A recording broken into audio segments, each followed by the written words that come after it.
మరికొద్ది గంటల్లో big boss season 7కు శుభం కార్డ్ పడనుంది. మొత్తం 6 కంటెస్టెంట్స్ ఫైనలిస్ట్ అయిన సంగతి తెలిసిందే. అమర్, శివాజీ, ప్రశాంత్ యావర్, అర్జున్, ప్రియాంక టాప్ 6 ఫైనలిస్ట్ కాగా ఇందులో టైటిల్ రేస్లో పోటాపోటీగా దూసుకుపోతోంది మాత్రం శివాజీ, అమర్, ప్రశాంత్. ముఖ్యంగా ప్రశాంత్, అమర్ మధ్య స్వల్ప ఓటింగ్ తేడా ఉన్నట్టు తెలుస్తోంది. రేపు అంటే డిసెంబర్ 17న ఈ సీజన్ విన్నర్ ఎవరనేది తెలియనుంది. అయితే ఎప్పుడూ గ్రాండ్ ఫినాలేకు కేవలం 5 ఫైనలిస్టులు మాత్రమే ఉంటారు.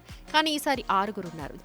దీంతో ఈ 6 ఫైనల్కు చేర్చనున్నట్లు తెలిసిపోయింది. కానీ తాజా సమాచారం ప్రకారం అర్జున్ అంబటి ఈ ఫినాలే రేస్ నుంచి ఎలిమినేట్ అయినట్టు తెలుస్తోంది. నిజానికి అర్జున్ గత 2 వారాల క్రితం ఎలిమినేట్ కావాల్సింది. అప్పుడే అతనికి అందరికంటే తక్కువ ఓటింగ్ వచ్చిందని, కానీ ఫినాలేని గెలుచుకోవడంతో అతనికి బదులుగా గౌతమ్ ఎలిమినేట్ అయినట్టు చెప్పారు నాగార్జున. దీంతో అప్పుడే బలం కాదు బలగం ముఖ్యమని తెలుసుకున్నాడు అర్జున్. ఇదే విషయాన్ని చాలాసార్లు చెప్పుకొచ్చాడు.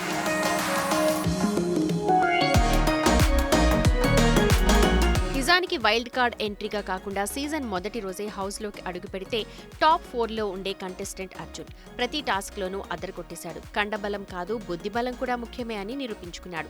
కానీ కొన్ని సందర్భాల్లో అమర్ గురించి మాట్లాడడం, శివాజీని నామినేట్ చేయడంతో అతడికి ఓటింగ్ తగ్గిపోయింది. దీంతో టాస్క్లలో అద్భుత ప్రదర్శన కనబర్చిన టాప్ 5లో మాత్రం స్థానం సంపాదించలేకపోయాడు అర్జున్.